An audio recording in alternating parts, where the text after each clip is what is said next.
Hello, welcome to English Literature. I am Joydeep Chakraborty. In today's video, we will talk something uh, related to Dr. Faustus, which is a bit different from the teaching of Faustus in the received tradition. But before that, we'll have to point out certain important basics. First of all, we have to remember that the date of composition of the play is uncertain. It is generally thought that it was written somewhere between 1588 to 1593. Could be anything. Precise date is not found. Now, the publication, the play was published after Faustus's death, posthumously. There is one first publication of 1601, of which there is no extant copy, and then there is this 1604 publication, the tragical history of the life and death of Dr. Faustus, uh, of which we have copies and copies of copies. Now, in many ways, the play is autobiographical, we can say. And not only the play is autobiographical vis-a-vis the author, it has also been termed as the spiritual autobiography of the age of Renaissance by prominent critics. Marlowe, the author, who had a very short lifespan, he had a meteoric rise and fall, and Marlowe and Ben Jonson were Shakespeare's most formidable contemporaries. He was flanked by them on both sides, metaphorically. Now, Marlowe was a university graduate, unlike Shakespeare. So, he got his BA degree from the university in around 1584 from Cambridge. Now, in the play, we find that Dr. Faustus is a very learned man. He has known almost everything that could be known in the world, but still his thirst for knowledge was not quenched. He wanted to know more. So, to know more, the only way, as the play gives us or seems to suggest, is you have to approach the devil. Now, remember, this was the time of the Renaissance. Renaissance means rebirth of learning, which actually tried to free the human soul from the fetters of religion. And Dr. Faustus's writer Marlowe was a true product of the Renaissance. Then why did he show Faustus to be damned in the play? That is the question that I specifically want to deal with today. Anyway, so in the play, we see Dr. Faustus in the beginning selling his soul to the devil, or rather to the devil's assistant. The main devil is Lucifer, the falling star, Lucifer. You will find him in Milton's Paradise Lost also, and his assistant, Mephistopheles, who meets Faustus directly, and with his own blood, Faustus signs a deed that for 24 years, Mephistopheles will serve him and quench all his thirst for knowledge, and for that he has sold his soul to the devil. So, for 24 years, Faustus has great experience. He goes to the solar system or beyond the solar system, hoodwinks people, even fools the Pope and plays trick with them, conjures the past images of the past souls, like the great beauty of Troy, Helen. Was this the sheep that launched 1,000? Was this the face that launched 1,000 sheep and burned the topless towers of Ilium? So on and so forth. But after all this enjoyment, actually, devil comes oh, the devil comes and he must take my soul and all. He prays to God, but then for in vain, and then his soul is taken away. So, in the beginning and more clearly in the end of the play, there is a clear indication that the play is a moral warning. That is, you should not know more than you are supposed to know. If you do that, then you will be damned. That is the meaning that Faustus gives. But that is the lesson that any scripture would give, any traditional writing would give. So, why Faustus's writer, that is Dr. Marlowe, Christopher Marlowe, being a Renaissance man whose philosophy was to unfetter all restrictions on knowledge, why should he subscribe to this view, as is evident from the play, that knowing beyond a border implies that you should sell your soul to the devil and you will finally be damned. In all probability, Marlowe did not believe in these things. We get a similar thing in Hamlet. To be or not to be, that is the question.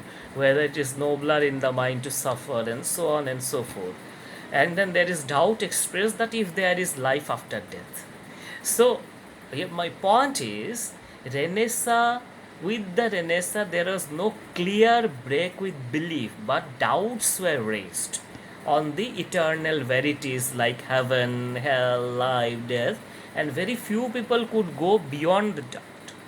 You see, I am going back to Hamlet again. When Hamlet's father's ghost tells him to take revenge, Hamlet doesn't act only on the basis of that, okay? He says, I'll have ground more relative than this. The play is the thing wherein I will catch the conscience of the king. So he organizes a play within the play, the mousetrap, through which he detects his uncle Claudius's guilt. He does not rely on the apparition or his father's ghost, all right? But still, the ghost and apparition, this such supernatural elements are there in Hamlet. So, similarly in Marlowe also these are there. So, in all probability, we have to remember also something that this was a play meant for audience, not a scholarly tract like Bacon would write, the advancement of learning or Nova Morganum, etc., which only scholars would read. Plays are like today's Bollywood movies. Those days, plays, Elizabethan plays, they had to be popular.